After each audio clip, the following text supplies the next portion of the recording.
Welcome to Podcast on TechNation.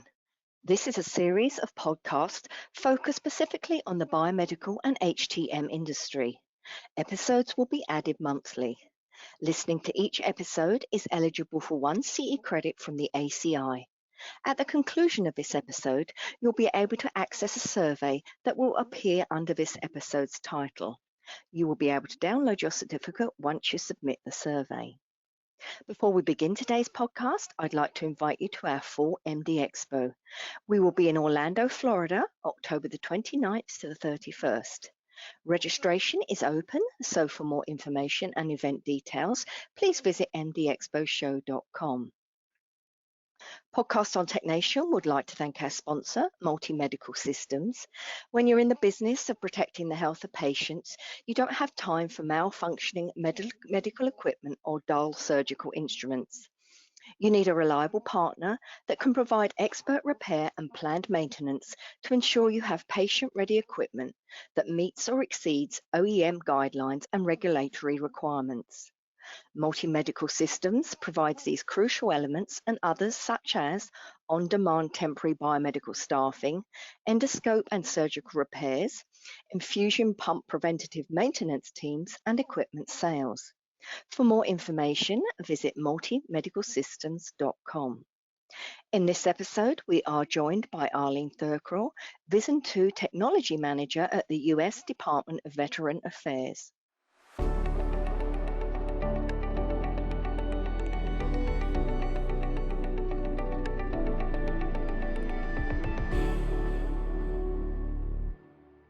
Welcome back to HTM Insider. We're so excited about our guest today.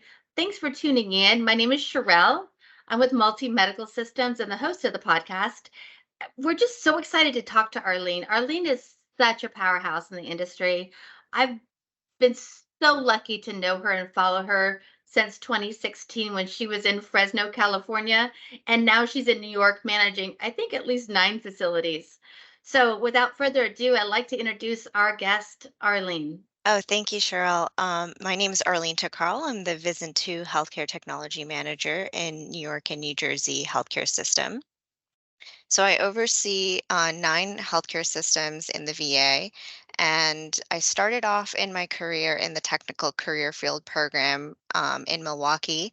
And after I graduated from that program, I moved to Fresno, where I was the chief HTM at Fresno. Then I moved on to VISN 21, where VISN 20, where I was the staff biomedical engineer at the VISN, and now I've been in my current role for over 4 years. Amazing. Let me ask you real quick, how'd you get into the HTM industry? What was your pathway? So I heard about the clinical engineering as a discipline when I was in college, and very close to graduating, actually, my last semester. And there was an email from the Career Center about this technical career field program in the VA. So I applied, did an interview, and was really excited by the opportunity because it was a good intersection of applying a lot of different medical technologies, and having kind of pursued my master's and done a lot of research work in tissue engineering, I was more interested in seeing a faster life cycle of projects. And I knew that I could see that through with working with clinicians in the clinical setting. I just have really enjoyed watching your career and following you.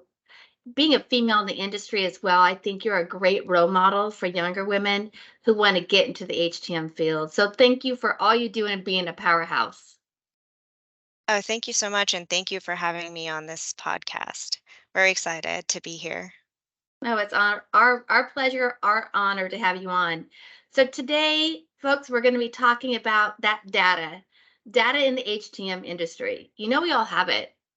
We have CMS programs. We're always organizing the data, tracking the data, but what can we do with the data that can make things better overall? And I find this completely fascinating because I think we have the evidence, and I think the data provides the evidence where we can make change. And that's what we're going to talk about today. one of the things we're going to try to do is this hits a broad spectrum of listeners is really to go over the acronyms too. So Arleen, if you can, think about the new Biomed. Let's just break down the acronyms for everybody when we're talking about them. But starting off, I know we all talk about KPIs, right? What is the data that you're using? And let's just jump into that data and how KPIs, key performance indicators, are beneficial in the HTM industry. Yeah, so KPI, or as you know, you define the acronym key performance indicator, are really those key metrics that you want to trend, and it should be something that's important, that's going to help you steer your department if things are not, if you as a department is not meeting those key performance indicators. So, of course, the number one KPI that departments are tracking are preventative maintenance completion rate. So, our policies should define how we're calculating the PM completion rate. Sometimes it's based on when the PM work order is generated. Sometimes it's based on the due date of the PM work order. So, there are nuances to how we're measuring that indicator, but we definitely should be um, consistent with how we're measuring so that we can compare month to month and trend over time.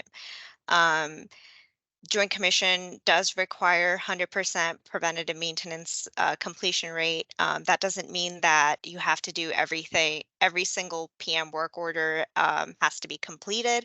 It means that you have to document, exactly if the PM could not locate or in use, and close out and follow your healthcare policy on however you handle those deferred preventative maintenance. Um, Another really key performance indicator that most departments are following would be your corrective maintenance turnaround time. So this is where you have those repair work orders coming in from your customers. Typically you're measuring it from when the customer puts in the work order to when you resolve that work. So, um, you know, uh, uh, the VA has a target that they've set for what this corrective maintenance turnaround time should be completed within. Um, we target 7 days turnaround time.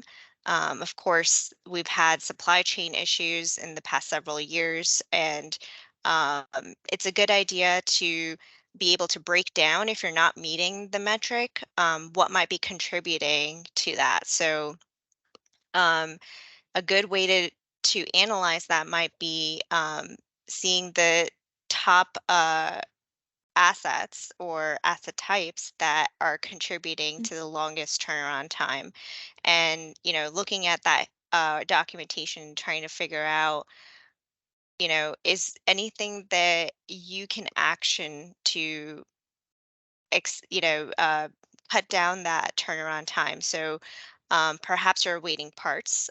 Perhaps there are things that are outside of your control, like you need to work with contracting.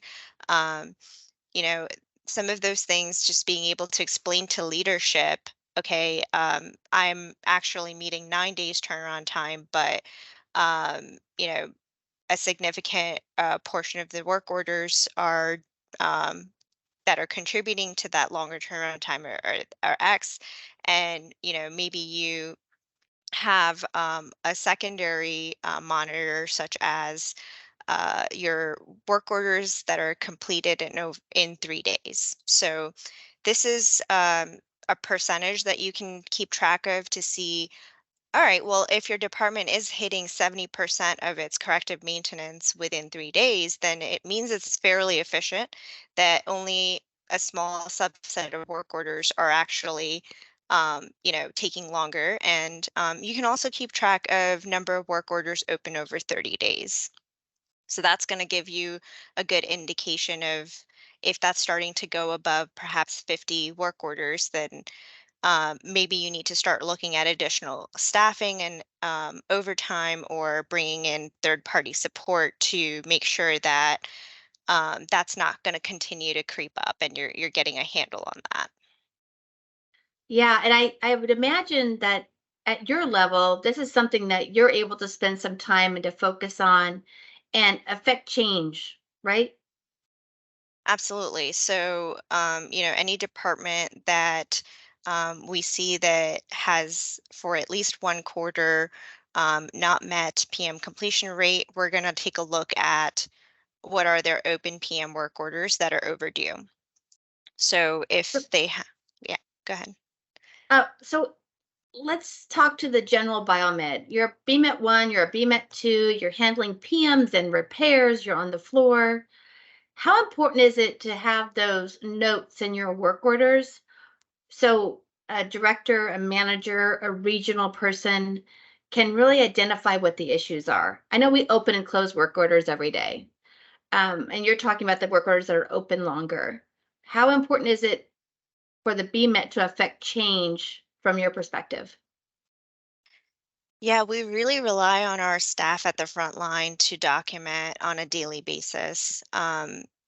We actually have states of our work orders in our CMMS that increase this visibility. So, um, for one example is that a work order can be put on hold, and then the substate can be selected. Is the work order awaiting parts, or awaiting um, organizational need has changed? So maybe you can't complete the incoming inspection because there's some construction aspects that need to be taken care of first from outside of our department. So it's really nice to have that visibility for the manager or even the regional director, that, oh, we can actually ignore the things that are on hold. Similarly, a PM work order has been completed, then the state can be moved to pending documentation if it was especially vendor performed, because we know we're still waiting on the service report from that vendor, and it's in the process of getting uploaded. And again, we can rest assured that the work has been completed and it's timely, but we just have some finishing up documentation to be done there. So, definitely super critical that the front line is documenting daily. It also helps the customer stay up to date on things, because they can also often in CMMSs check in from their side on whether the work has been done. Now, I'm thinking about how does this play with cybersecurity? So, doing patches and updates, I can imagine that can slow down maybe your process or your documentation and make your KPIs not look as great or have to dive in. Tell us about how that correlates. So we have started to measure a lot more with cybersecurity. One example is percent of devices that are unsupported, out of all of our networked medical devices. So the reason this is important to track is because unsupported devices, if they have a failure, oftentimes the manufacturer will say you need an upgrade on the spot. And that's going to then, really be a rush job that, typically setting everything up on the medical device protection program does take time. You have to make sure that the ACL has correct, that's access control list or firewall, maybe on in the private sector, has to have the correct ports open through the firewall. And just setting up the device in a secure fashion, with antivirus and everything, all of that takes time. So you're going to be affecting and patient care while you're getting the system set up in an emergency situation. So in order to be proactive, we need to be starting to plan upgrades or replacements for that unsupported OS. So we're really looking at what's the percent of devices in our fleet that are unsupported, whether or not we have been planning for replacement or upgrade. We also look at vulnerability patching, so percent of Windows vulnerabilities that are patched within 30 days. So the VA has this really wonderful tool that's Windows-based called SMAC. And it's basically a registry edit that allows us to collect information about the operating system, MAC address, what patches are on that device automatically into our network medical database. And so if we have set up automatic patching or are doing manual patching, we will be able to know whether or not those patches have been done and kind of keep track of if they're within that 30 days. So um, we don't really have a great correlation yet between the patching activity and how many corrective maintenance work orders that's preventing. But it is widely accepted in the field that, keeping up with the patching does help prevent issues and downtime. Um, and so only one time did we have a patch where we ended up spending 2 hours um, having to kind of reinstall that was vendor approved patch. And there may be more that I'm not aware of, but whenever that does happen, we document the time that we spent on the vulnerability patching activity. We do have now in our Nivolo CMS a vulnerability work order type where we can document those types of things. Yeah, that's great. How is IT to work with on this? Are they on the same page with clinical engineering? So within my region, and in the VA in general, HTM is much more involved in the cybersecurity than maybe the case in the private sector.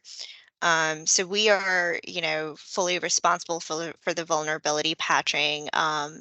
Where we correspond with IT would be having them apply the ACLs. So we put in the request for ACL modification or the request for new VLAN, and they actually set it up on their side. And I think that the collaboration is really good in VISN 2. Um, I've always been able to talk to an area manager if an issue comes up and see if we can either elevate it to the national level or get it resolved at our level. That's amazing, and that's great to hear that you guys are all working together. Bottom line, it's patient care. So what? Let's talk to, like you say, the private sector. Let's talk to those HTM directors who may just be managing one hospital, right?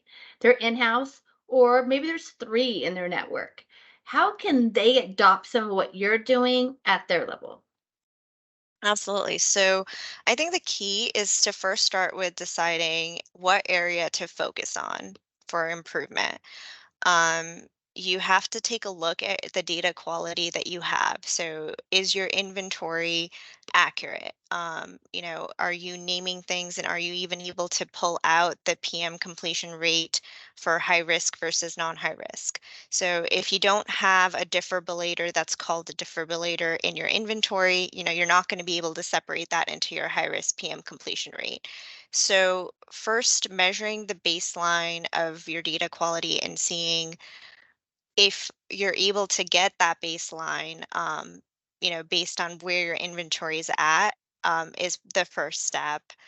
Then it's really important to get the team involved. So, something I've done in the past at my sites is something called the wins and woes exercise.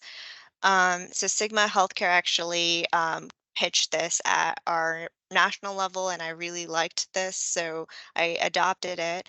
And the concept is to have, your team identify what are the things that they're proud of and what are the things that they find are challenges and need improvement. So by going through this activity with the whole team, you're definitely going to get a really good idea of what the current state is. That'll help you, identify what are the areas that need focus and improving. And then once you come up with the goal with the team, you can start to come up with your timeline for improving it. And again, identifying the metrics that can help you improve the area that you want to focus on. So, we talked about a couple of key performance indicators, some cybersecurity metrics. Maybe what you've decided you want to focus on is in the fiscal arena. So, your hospital budget is constrained and your leadership is telling you that you need to figure out some cost savings. If that's the case, a really good metric is your annual cost of service ratio. So this is the cost that you're spending on your equipment. So whether it's your contracts and times and materials divided by the medical equipment asset value of that equipment. So we like to try to aim for 9%, but it's really hard to do. Some of my facilities are in the 11 to 12%, and we're constantly looking at, is there an area where we can send somebody to training, and what's the return on investment for, can we reduce a contract down to first look or remove a contract? So we've done that with things like motivators. Certainly we've sometimes sent people to training just to have faster turnaround time, and still keep the parts contract, because the parts can be costly, and you do have to factor that. Um, and tracking overtime usage is another good fiscal metric to make sure that you um, do have visibility on that as well. I'm going to pick your brain, and this is, definitely it's your opinion, how you see things, but there's a lot of third-party companies out there that manage a lot of hospitals. How, as a director, would you make sure that they're performing and they're providing this data with to your system? Does that make sense to you? What I'm asking? Yeah, How do you so how do you manage that? How do you who polices that if you have a third party in there? yeah, so all of the departments are able to get multiple quotes and make that determination at the frontline level of whether or not um, to go to a certain vendor. And there might be um, advantages and disadvantages that need to be considered. So for example, it's a good idea to always look at the ISO compliance of third parties to make sure that the work will be done according to a quality standard. Um, we do ask vendors for training certificates as well, especially, sometimes if we're going to be contracting with a vendor, we ask them for their resumes to ensure that, they have the level of work that we're looking for, maybe technician one, or if it's an imaging, a higher technician level. Um, and ultimately, we don't have an integration with third parties for documentation. There's some government requirements with authority to operate, so we haven't been able to set that up as of yet. Definitely want to move in that direction in the future. So what we're looking at is just collecting the service reports and then getting that uploaded. So what if you actually, as a health system, you're a big IDN, and you bring in a full service asset management company to be your HTM, right? To manage your clinical engineering. Now you're the director of the in-house director of, let's say it's 15 hospitals. How would you hold that third party accountable who's actually providing your HTM service? I would think that you would still want that data to know how you can improve and if they're living up to what they promised. Yeah, and I think quality assurance programs are a great way to um, you know, triple check that the quality of work is correct. So, what I mean by that is, you set a certain percentage of work orders that you're going to look into. So maybe that's 2%, whatever threshold you set. And you would then, go through the service report and cross-reference that against the service log on the equipment and actually ensure that the documentation is exactly as the manufacturer specifies. Um, we, might, for example, require the centrifuge speeds to be documented for centrifuge PM, or an EKG might want to document information from a manual battery discharge test. So whatever work order comes up that you review, you would first look up the service manual, then you would look up the service report that's attached to that work order and ensure that you don't have any findings. Yeah, that's a great idea. And I gotta go back to this wins or woes. It's just circling in my head. I'm thinking, gosh, I could implement that in my area of expertise, you know? What a great way to get feedback from your team who's actually doing the work instead of always telling them this is how we're gonna do it, right? From your perspective. Oh yeah, we got so many good ideas. It kept us busy too, because then we had to make sure that we um, worked on those improvements that people suggested. So one example was an environment of care TMS class for our clinicians. So we do have one specific to our CMMS for clinicians on how to enter work orders, but we didn't have something comprehensive about our entire program. So that was a great suggestion that came out of that exercise. Um, but we captured a lot from that. Do you continue to do it? Is it something you do semi-annually or how do you implement it? So last year was the first time I did it, and it's something I'm looking to do on an annual basis. We do also conduct program assessments on an annual basis, so I think, we have a good idea from that as well of things that we may not be meeting. And what a safe place to have your staff come and be able to like let you know their perspective.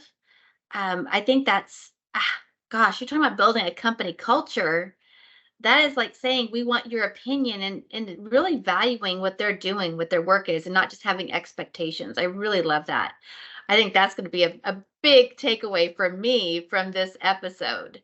So what's anything else you can think of with the data? What would you like to do in the future? Do you have any, gosh, I hope to make this change or affect this in the HTM industry? What's the future hold for Arleen and collecting data? That's a great question because it really is something that we continue to reflect on. We have an environment of care quarterly report, and we really do add new metrics on that or remove ones that we no longer need to monitor on an annual basis. So we do look at this on a recurring basis. I can tell you that we want to keep a closer eye around our contracts for the coming year. So um, the new CMMS allows us to keep our contracts with and terms and conditions for those contracts um, within the system. So that's a huge improvement for us, and we've added a couple of I ideas. I don't want to call them metrics because they're really more self-reported things rather than like automatic metrics that will allow the manager to keep a closer eye on um, things that they could update their leadership on, and as well make sure that the whole team is communicating regarding, especially when you have on-call programs. um, you can't just rely on everyone knowing everything, and you need to have good documentations and checklists that people can refer to. So this is where having an up-to-date CMMS on your contracts is super vital. Yeah, I think it is. And especially when it comes to the forensics of clinical engineering, when we do have something that happens, is just having that documentation, right? That's key. Well, I've really enjoyed having you on today. And now we always close with our wow word, our wow words of wisdom. So, Arlene, what do you got for us? All right. Well, I think I just want to go back to, if you're a new manager somewhere, um, you need to kind of get the 30,000 view and figure out what are the most important things that you need to focus on. Um, so, you know, l- like you said, it's really good idea to ask the team. So use that wins and woes exercise and ask the team what their thoughts are, because that's a really good place, like affecting change where it will affect the front line first. Yeah, I like that. That wins and woes. I mean, celebrate the wins and take the woes as how can we improve, right? What can we do better? Not personally, but just always looking and focused on patient care and patient safety. That's what we're here for, right? Exactly.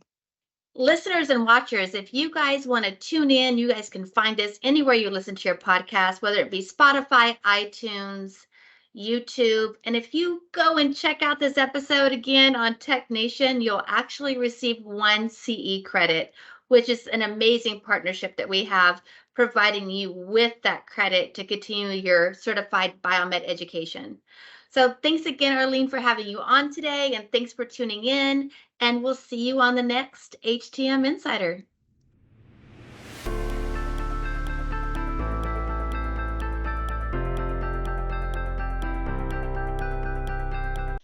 Thank you, Arleen, for a great presentation. If you enjoyed today's episode, you might enjoy our ongoing webinar series, Webinar Wednesday.